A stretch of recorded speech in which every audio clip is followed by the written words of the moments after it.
Panic. Thought I'd lost my phone. Oh, lost your phone. Yeah, that's panic. Arne, first of all, I just wanted to start with what we saw in the Champions League and obviously the accusation of racist abuse that Vinicius Junior put forward. Obviously, looking at those scenes, is enough being done to combat racism? And when you see scenes like that as well, what discussion does it provoke in your own dressing room in terms of maybe advice to your players if they were to face a similar situation? Yeah, I think in general, you can never do enough. You can always do more, and we should always try to do more to make sure this never happens again. And that's what I mean in general. I think we have to try as a world football community to do more than society does. That's maybe not so difficult, by the way, but and I think protocol has been followed during the game, so that's the first step. And now, and I think the football world reacted as you expected to react, and I'm trying to do the same now. We can never do enough or too much. We can do enough, but we can never do too much. No.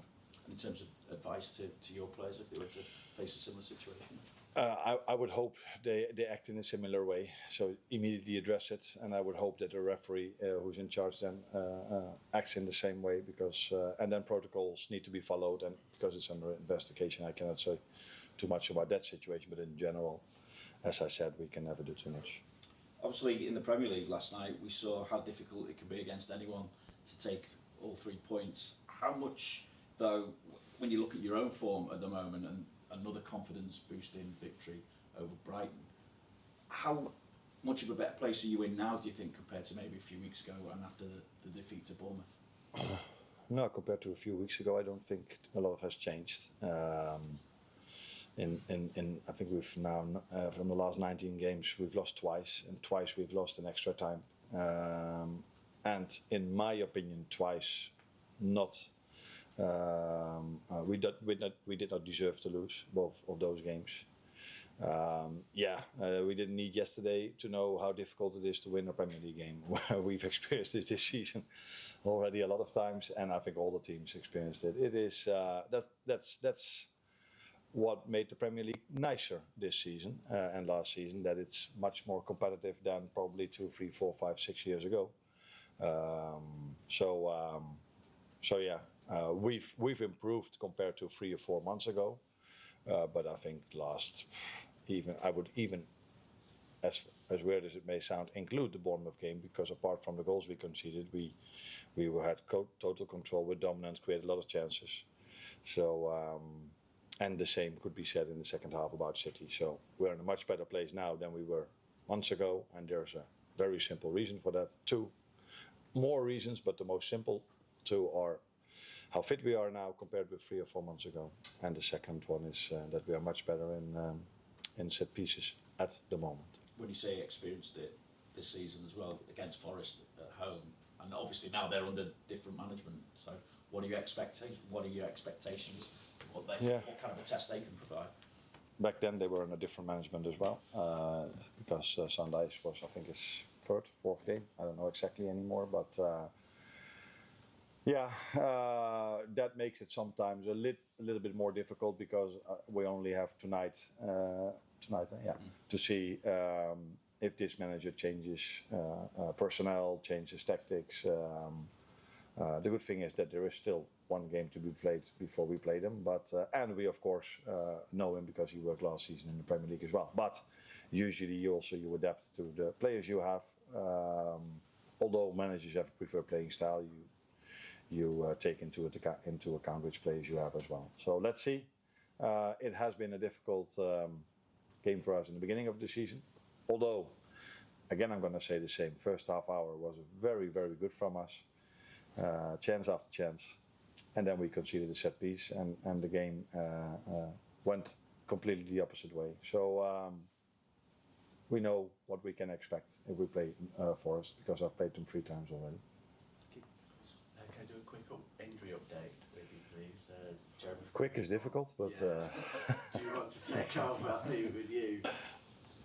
Well, with Jeremy Frimpong, what's the situation there? What I meant with quick is difficult is if you go by all of them. But Jeremy will not be involved this weekend yet. We hope he will be involved next week if things go as planned. And I think there was mostly Alex and Endo updates on those. No. Wata will be out for a long time, as I said earlier. We don't know exactly how long, but long. And Alex is, I think he's been on the pitch now, not with his football shoes, but with his running shoes for the first time this week. So that will still take a while as well before he's ready to play for us again. A couple of sub appearances for Joe. Is he ready to start? Yeah, I think he is. Yeah. And I believe the lads had a few days off this week. Did you have a few days off? Did you need a few days off? I think if there's a difference between players and managers is that if players have days off, they also prepare their body and these kind of things, but they're probably not thinking every second of the day about Forest. If managers have a day off or 2 days off, they do think about their next meeting and the next opponent they will play. But it's always nice in my situation to go home to see the family because they're not always around with me. So yeah, it was nice and useful because I think the players we are having or 9 out of 10 go to the national team. So I think for 7 or 8 months, they've hardly been any days off. And when you can give them a few days off, which is not common in our schedule, it's necessary for them to have them in the best possible way Sunday, but also in the weeks after. But did you need that break? No, not needed it. No. No, I think maybe if you ask me the same question a month, it's different. But it was nice to have a few days off, but I did not really need it because last season I felt I needed it more, maybe in this period of time, or it was February, half March. No, I'm enjoying the work I do over here. I enjoy to work with the players. I enjoy to work with the staff. So, no, couldn't say I really needed it, but it's nice to have it. Hi, Arne. I was just going to check on Alexander as well, but just in terms of him being able to get a training kit on again and come in and do a bit of work, how much is that a boost for him mentally just to be around football again? Yeah, I'm not sure if I educate you now, but it's not before they go on the pitch that they are just laying in bed 24 hours a day. They also come to the training ground and do their gym work and do their rehab already. So, but I think it's nice for him to go on the pitch. It's nice for us to see him there because there's still enough work to be done. But you do know as a player, you arrive in the final stages of your rehab, where as long as you're in the gym and you're not on the pitch yet, yeah. That's not the nicest part, but next step is of course doing ball with the work, which every player likes most, and then the next step is going into the group, and then it takes a while before you're ready to play. But it's nice that rehab goes well. That's a compliment for him, but also to our medical staff. And you must feel that if he is able to get back and play, but crucially have a good pre-season as well, which is what he missed last year. That's going to give you a fresh start for you and for him next season. No, that's going to give us a different player than we've had till now. But we're also expecting a different player in the end of the season than the one we had in the first part, which makes complete sense because I've said it 100 times, I think, that we have to give him time. If a player has been out for 4 or 5 months only with individual training, you cannot expect, at the level we are playing here, that he's up to speed straight away. So unfortunately for him and for us, we haven't used the best Alex yet, but this club and our fans will see the best Alex hopefully this season, but for sure in the upcoming years. On that then, Arne, do you have a better idea of a timescale and when you expect him to be able to rejoin the squad? Yes and no. I think we all know when the moment you go onto the pitch, it doesn't take 3 months anymore. But these final stages of rehab are also the ones that can make things change. So in the gym, you can hardly do too much. And in this stage, you constantly have to wait and see if you tick the next box, the next box, the next box. But where are we now? Half March. So let's not put a time scale on it, but it's clear that he will be available if things go as planned this season. That's all about why time. Yeah. I think you want to put it down to it. But I mean, so the initial thoughts were it was going to be March time anyway. So I'll also try to push on this. But would you think before the international break, or? Are you asking this for the Swedish national team coach? Or, No, you can ask your own questions, really. I just wanted to- Nah, it will be somewhere around there, and then it's always the question if things go really well or if he gets a little bit of a setback. So it will be around that period of time, end of March, start of April, where he's hopefully back with the group. When you're back with the group, it's not to say that you are ready to play, let alone start a game of football, because again he's been out for months, and the last time he's been out for months, I think we could all see that it took him a while before he was the player we've signed from Newcastle.